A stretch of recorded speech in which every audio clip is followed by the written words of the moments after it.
રહ્યા છો વાયન ન્યૂઝ. હવે જોઈએ અગત્યના સમાચાર. રાષ્ટ્રપ્રધાની ડોક્ટર અજીત ચંદ્ર સાગર વિજયજી મહારાજની નિશ્રામાં 400 યાત્રિકોએ પાવાગઢની યાત્રા કરી.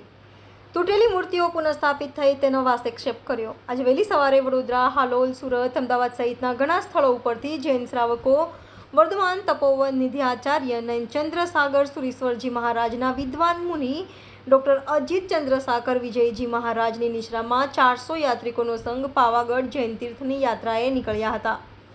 આ અંગે વધુ માહિતી આપતા જૈન અગ્રણી દીપક શાહે જણાવ્યું હતું કે રવિવારે મૂર્તિઓ ઉખાડી ફેંકી દીધા બાદ રાજ્યમંત્રી હર્ષ સંઘવીની સીધી સૂચનાથી મૂર્તિઓને પુનઃસ્થાપિત કરાવ્યા બાદ આજે 400 શ્વેતાંબર યુવાનો સાથે સહસ્ત્રાવધાની ડોક્ટર અજીત ચંદ્ર સાગર વિજયજી મહારાજ બધા મંદિરોનો વાસ્તક્ષેપથી પૂજા કરી હતી.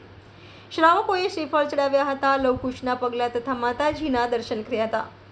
દરમિયાનમાં હાલોલ સંઘના આ ઘટનાની પોલીસ ફરિયાદ કરનાર સંજયભાઈ જૈને જણાવ્યું હતું કે આજે લાભાર્થી પૂનમ ચંદજી ભુરાજી ભણશાલી પરિવાર દ્વારા ગુરુદેવની નિશ્રામાં ચાલતો સંઘ સવારે 5:30 વાગે નીકળ્યો હતો.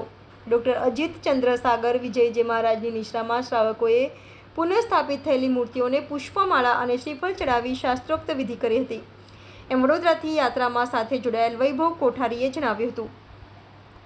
દરમિયાનમાં સહસ્ત્રાવધાની ડોક્ટર અજીત ચંદ્ર સાગર વિજયજી મહારાજે વ્યાખ્યાન ફરમાવતા જણાવ્યું હતું કે શેત્રુંજ્ય મહાતીર્થની યાત્રા કરવાથી જે લાભ મળે છે તે જ લાભ પાવાગઢ તીર્થ ઉપર યાત્રા કરવાથી મળે છે. પાવાગઢ તીર્થના મંદિરોના દર્શન એ લઘુ શેત્રુંજ્ય છે તેમ જણાવ્યું હતું.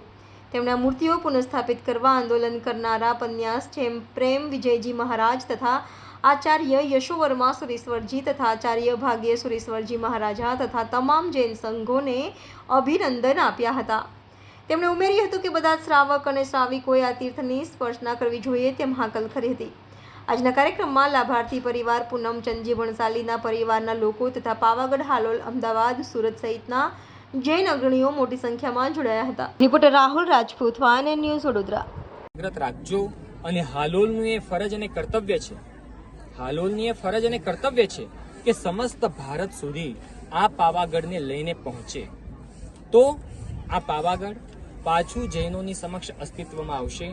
સાચું કહું તો મને પણ એટલો અંદાજ કે એટલો વિશ્વાસ નહોતો કે પાવાગઢ ઉપર 8-10 દેરાસરો હશે અને મારી જેમ બહુ ઓછા લોકોને ખબર હશે કે પાવાગઢ ઉપર આટલા જૈનાલયો હશે. બસ લોકો સુધી એટલા સમાચાર પહોંચાડજો કે હજારો વર્ષ પ્રાચીન આપણા જૈન મંદિરો જો ક્યાંય આજે પણ સ્થાપત્ય રૂપે અવશેષ રૂપે વિદ્યમાન હોય તો પાવાગઢમાં છે. અને પાવાગઢ અને ચાંપાનેર જૈન શાસનનો પ્રાચીન ભવ્ય ઇતિહાસ છે. બસ આ સંદેશ લોકો સુધી પહોંચાડજો.